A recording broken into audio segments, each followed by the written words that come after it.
And in 1989, the government sat down with the opposition, the Solidarity Movement, and they decided to peacefully do like a election. Remember, my parents took part in organizing those elections 35 years ago. Gosh darn, that was so long ago. And so today was a very special event related to that whole thing because there is like the European Parliament election coming. So Poland sort of, now that the government is less right wing and less crazy, let's just put it that way, it's really hammering in that it shows the West, that it shows democracy, that it shows freedom, that it shows to be out of the USSR sphere. It's especially like, I guess the sort of thing gains traction now that Russia is actually trying to regain its sphere of influence, that there are countries that are on their way to sort of get into the European Union and NATO as well. There are countries that are sort of moving towards getting into that sphere.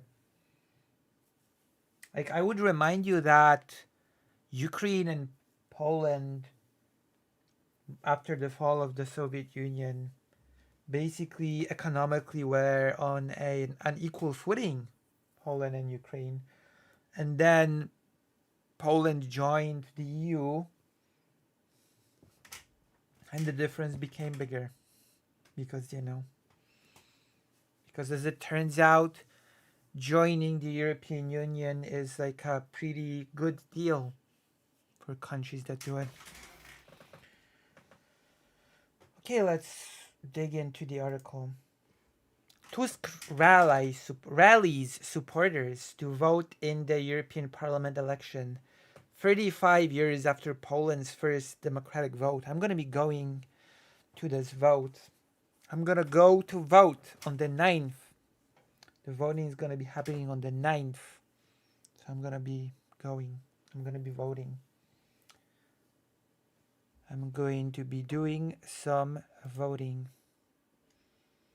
All right? That's exactly what I'm going to be doing. Some voting. Alrighty. Thousands of supporters of Polish Prime Minister Donald Tusk's Civic Coalition alliance gathered in the capital Warsaw on Tuesday ahead of European elections that the head of government says are crucial for Poland's security as it faces increased tensions on its eastern border, which is a whole other topic that I'd like to talk about. I'd like to talk about the crisis on the eastern border, how certain things are used to outright create an anti-immigration and anti-refugee rhetoric, how it serves as a tool of dehumanization. That is unfortunately a topic that we will have to tackle pretty soon, I believe. The rally took place on the 35th anniversary of Poland's first partially democratic election after World War II, which brought an end to communist rule in the country and paved the way for its transition to a democratic state, which is something that my parents actively took part in. Nothing is given forever. We cannot fall asleep. We cannot take a break, Tusk said, addressing the crowds gathered in the castle square near Warsaw's old town. My mom went to this event, by the way. I opted to stay at home because I had some work to do, but my mom went and she took some souvenirs for me, which I'm gonna showcase on the next stream. Tusk recalled how Poles had gone to vote on June 4th, 1989, to expel communism and the Russian lack of order and chaos from their homeland. He also spoke about last year's march in Warsaw, saying that it showed that Poland was a true democracy, offering true solidarity, tradition, and faith in one's own strength. Today we must show it again, Tusk said, and called on Poles to vote in the forthcoming European elections. This day, June 9th, these elections will be as important as the ones held on June 4th, 1989, the Prime Minister said.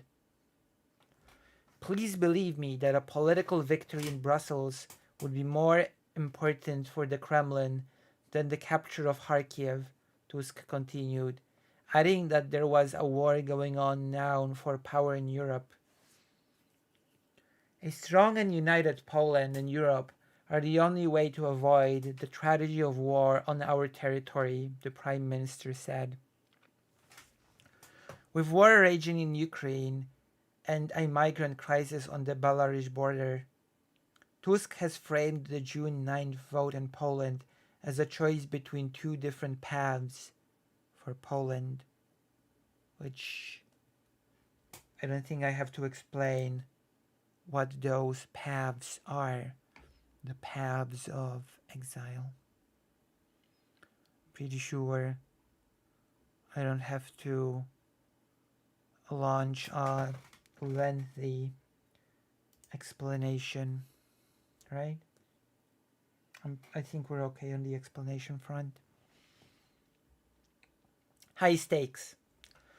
On the one hand, he presents a promise of a safe future in a country at the heart of the European Union under the leadership of the current ruling coalition made up of Tusk's center-right liberal civic coalition, bloc supported by its centrist and left-wing allies.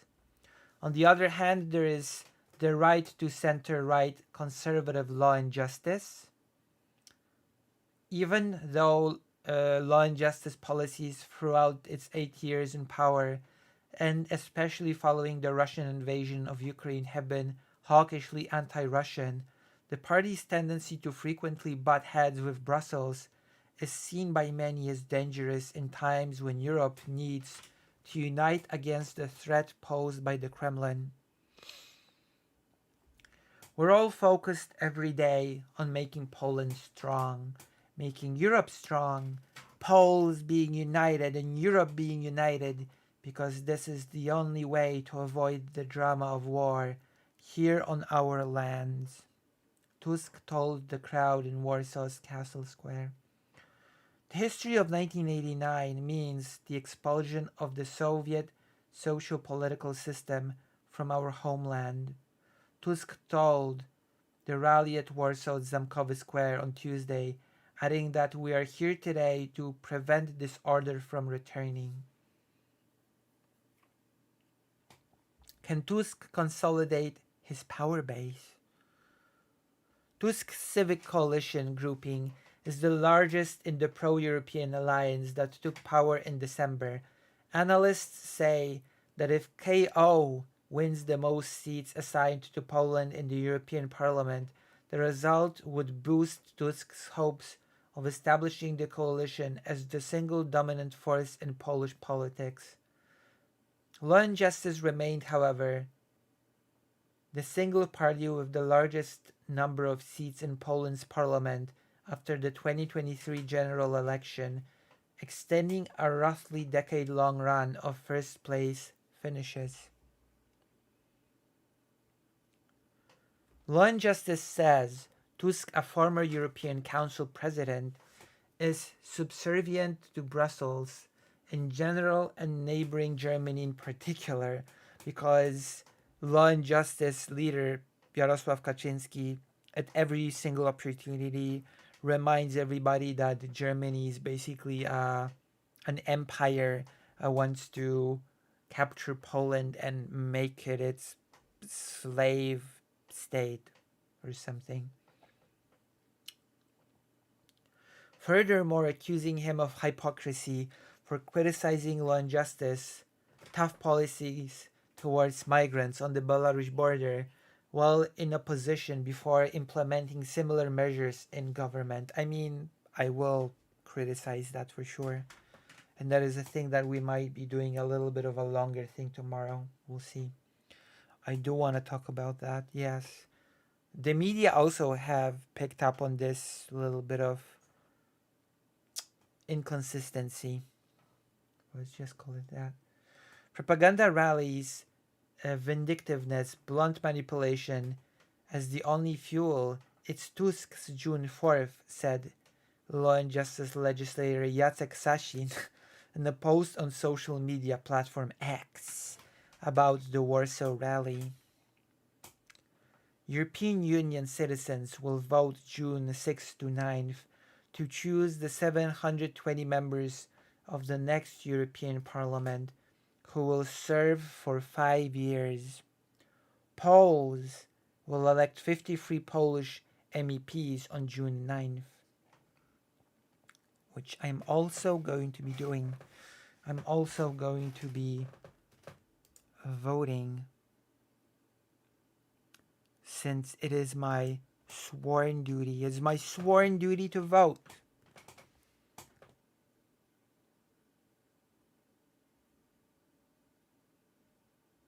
It's like a Polish news thing.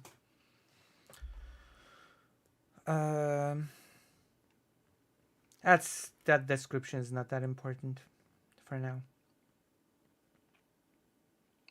Polls suggest the main pro-European Union groups around the political center will win a smaller majority than they currently hold. So there you go. Basically, the gist of it is it's the 35th anniversary of Poland having its sort of kind of free election in 1989 with the peaceful transition of power. We now call it the Bloodless Revolution. Interestingly enough, the government of the People's Polish Republic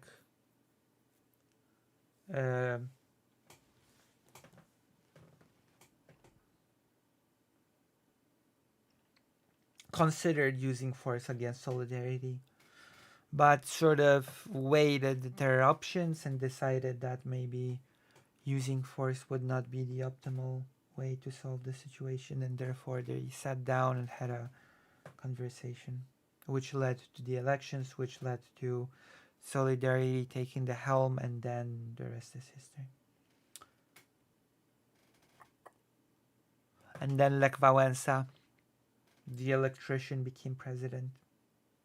And then that's a story for another day.